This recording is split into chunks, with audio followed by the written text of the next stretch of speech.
Bienvenue sur la vidéo où je vais traiter du jeton QSR, la crypto de Quasar. C'est un projet pas si vieux que ça puisqu'il était annoncé en 2022. La blockchain et le jeton ont vu le jour en 2023.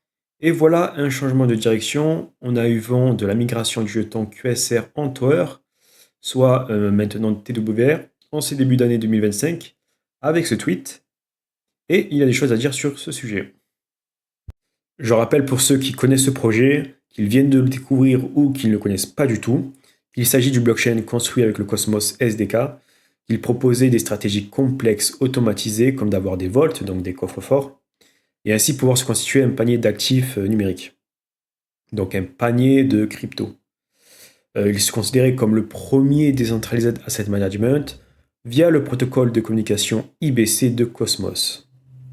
Et je rappelle aussi que l'objectif principal de Quasar était de résoudre les problèmes de liquidité sur Cosmos. Et malgré ce changement de cap du jeton, l'objectif reste le même puisque l'on va avoir la fameuse finance décentralisée de Bitcoin qui vient s'ajouter sur la trajectoire de Tower. Très important. L'idée est donc de déployer la liquidité de Bitcoin sur Cosmos. Et pour cela, la migration se fait sur une chaîne EVM. Alors la migration est toujours en cours. Mais alors, la question se pose, quelle va être la place que va prendre Tower dans l'écosystème?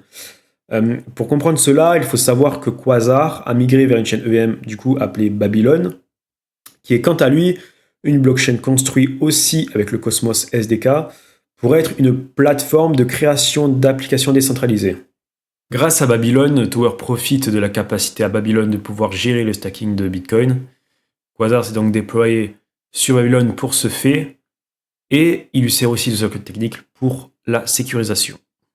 Alors là, sur le graphique que je vous montre, il faut imaginer ceci. Alors on a BTC comme première couche, deuxième couche, on a la zone Babylone, et la troisième couche, ça va être toutes les chaînes d'applications qui vont s'intégrer à Babylone.